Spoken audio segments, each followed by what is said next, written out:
बच्चे, मैंने तुमसे कहा था रणभूमि में युद्ध हो उससे पहले मनोभूमि में खेला जाता है। जय हिंद। स्टडी बसेरा की नई वीडियो में आप सभी का हार्दिक स्वागत है। चैनल पर नए हैं तो चैनल को सब्सक्राइब कर लीजिएगा। वीडियो को पसंद आता है तो वीडियो लाइक और शेयर अपने स्टडी ग्रुप में, अपने सोशल मीडिया ग्रुप्स में जरूर शेयर करते चलिएगा।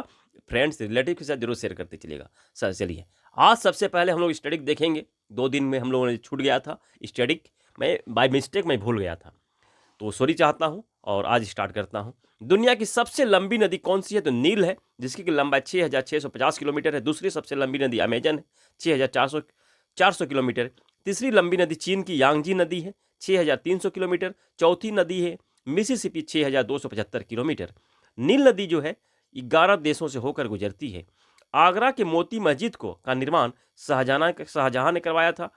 दिल्ली के मोती मस्जिद का निर्माण औरंगजेब ने करवाया था और लाहौर के मोती मस्जिद का निर्माण जहांगीर ने करवाया था। बाबर की आत्मकथा का नाम है तुझ के ए बाबरी। इसने अपनी मातृभाषा जंगतई भाषा में लिखी थी। जंगतई यानी कि तुर्की भाषा का ही यह एक अंग है, तो जंगतई भाषा ऑप्शन में रहता है, इस पॉइंट को ध्यान रखिएगा। जंगतई भाषा में इसने लिखी थी अपनी आत्मकथा को। और तुझ के बाबरी को ही बाबरनामा भी कहते हैं। तुझ के बाबरी को फारसी में अनुवाद किसने किया था? तो अब्दुल रहीम खान खाना ने किया था। तीन गोलमेज सम्मेलन हुए थे, तो तीनों गोलमेज सम्मेलन जो कि 1930, 1931, 1932 में हुए थे, में भाग लेने वाले कौन हैं? BR अम्बेडकर, तेज बहादुर सप्रू। इन दोनों ने ही तीनों गोलमेज सम्मेलन में भाग पार्टिसिपेट किया था। दुनिया की पहली मोबाइल मोटोरोला कंपनी के इंजीनियर मार्टिन कूपर ने 1973 में बनाई थी। चलिए अब स्टार्ट करते हैं हम लोग करंट अफेयर्स का। बहुत इंपॉर्टेंट प्रश्न है सभी के सभी। पश्चिम बंगाल का यानी वेस्ट बंगाल का नया नाम रखने की सिफारिश की गई है, ये मांग की गई है। क्या रखा जाएगा? तो बांग्ला। पश्चिम बंगाल का नया नाम बांग्ला रखने की ये मांग की गई है, राज्यसभा में इसकी मांग की गई है। तो इस मांग को ये नाम क्यों रखा जा रहा है? इनका कहना है, तर्क दिया जा रहा है कि नए नाम जो है राज्य की संस्कृति और इतिहास को बेहतर ढंग से दर्शाता है। जुलाई 2018 में पश्चिम बंगाल के विधानसभा में सर्वसम्मति से इसे पारित कर दिया गया था। संविधान के अनुच्छेद 3 और अनुच्छेद 4 के तहत किसी भी राज्य का नाम परिवर्तन किया जा सकता है। इसके लिए प्रक्रिया क्या है? प्रक्रिया को सबसे पहले उस राज्य के विधानसभा में सर्वसम्मति से पारित होना चाहिए। पारित हो गया था। उसके बाद विधानसभा से पारित होने के बाद राष्ट्रपति की सिफारिश पर संसद में पेश होता है और संसद के दोनों सदनों से पास होने के बाद राष्ट्रपति के पास वापस से जाता है और राष्ट्रपति के सिग्नेचर के बाद यह नाम पारित हो जाता है, लागू हो जाता है। यह संपूर्ण प्रक्रिया है। चलिए नेक्स्ट है, अर्जेंटीना जो कंट्री है यह WHO यानी कि वर्ल्ड हेल्थ ऑर्गेनाइजेशन से बाहर हो गया है। अर्जेंटीना के राष्ट्रपति जेवियर माइली हैं। WHO की स्थापना 1948 में हुई थी। इसके मुख्यालय जेनेवा स्विट्जरलैंड में है। नेक्स्ट है, इबोला वैक्सीन का परीक्षण। पहली बार इबोला वैक्सीन का परीक्षण किया जा रहा है। कहाँ किया जा रहा है? प्रश्न यह इंपॉर्टेंट बन सकता है। युगांडा में, अफ्रीकी कंट्री युगांडा में इसका परीक्षण किया जा रहा है। किसके द्वारा? मैक्रेरे विश्वविद्यालय और युगांडा वायरस रिसर्च इंस्टीट्यूट द्वारा इसका परीक्षण किया जा रहा है। इबोला वायरस की खोज 1976 में कांगो लोकतांत्रिक यानी कि DRC, democratic Republic of Congo गणराज्य के एक गांव जो कि इबोला नदी के किनारे स्थित है, इसी गांव में खोज की गई थी। इबोला नदी के किनारे की गई थी, इसीलिए इसका नाम इबोला वायरस रखा गया है। अब DRC से संबंधित, इस कंट्री से संबंधित और एक न्यूज है। भारत सरकार ने आपातकालीन निकासी सलाह जारी की है, यानी कि इमरजेंसी इवैक्यूएशन एडवाइजरी जारी की है भारत सरकार ने। किस राज्य से? कांगो से DRC यानी कि DRC से वहाँ के भारतीयों को उस देश से छोड़ने के लिए यह एडवाइजरी जारी की है, क्योंकि DRC में गृह युद्ध छिड़ा हुआ है। DRC का एक संगठन है, विद्रोही संगठन M23 संगठन ने DRC के बुकाऊ शहर पर कब्जा कर लिया है और वहाँ से गृह युद्ध छिड़ा हुआ है। इसलिए वहाँ के भारतीयों को उस देश को छोड़ने के लिए भारत सरकार ने आपातकालीन निकासी सलाह एडवाइजरी जारी की है। DRC की राजधानी किनशासा होती है।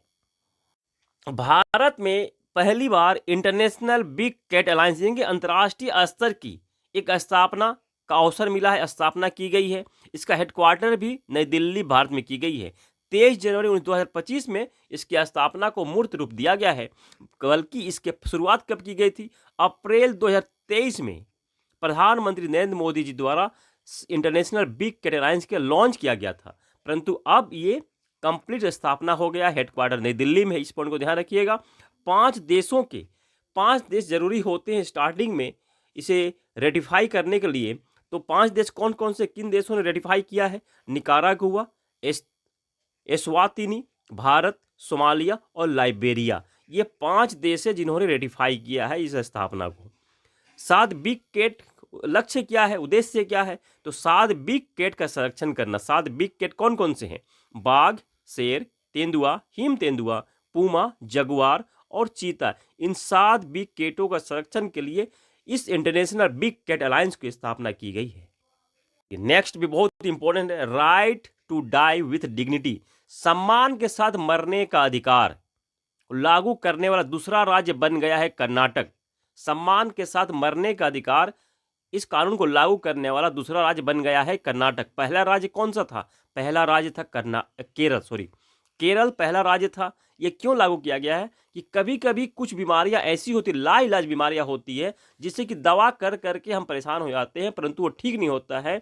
वो अंतिम में मृत्यु ही एक लक्ष्य, आखिरी उपाय होता है। तो ऐसी बीमारियों से निजात पाने के लिए इस right to die with dignity, इस कानून को लागू किया गया है।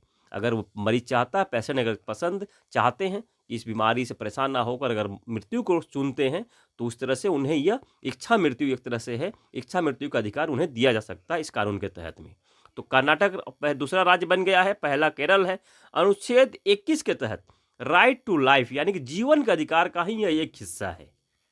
नेक्स्ट बहुत जबरदस्त और इंपॉर्टेंट प्रश्न है, द महात्मास मैनिफेस्टो।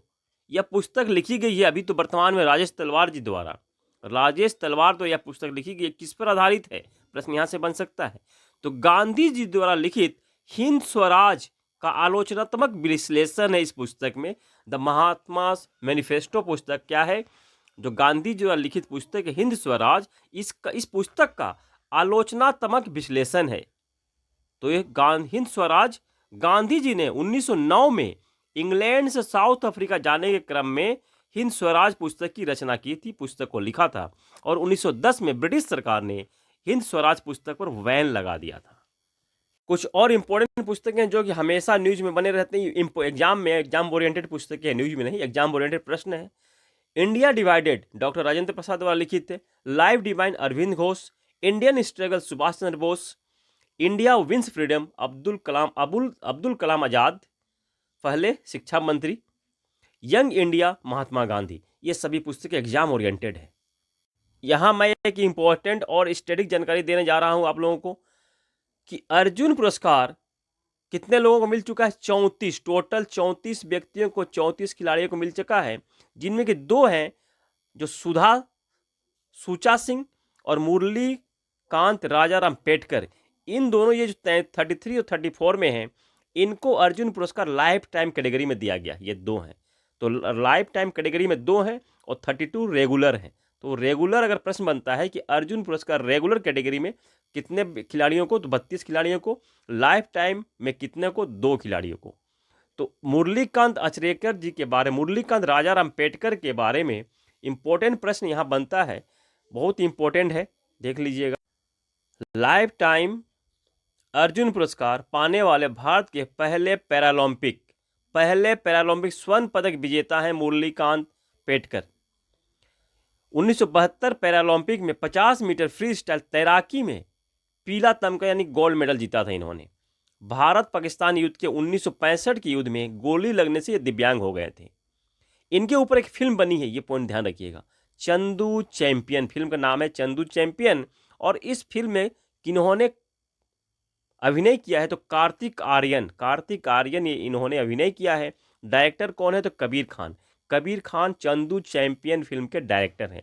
इस पॉइंट को ध्यान रखिए। चंदू चैंपियन का संबंध किससे संबंधित है? तो मुरलीकांत पेटकर से संबंधित, है। ये पॉइंट को ध्यान रखिएगा, प्रश्न यहाँ से भी बन सकता है। तो आशा करता हूँ सेशन पसंद आया है। इसी आशा और उम्मीद के साथ मिलते हैं नए वीडियो में। तब तक जय हिंद, स्वस्थ रहें, मस्त रहें। धन्यवाद। जय हिंद।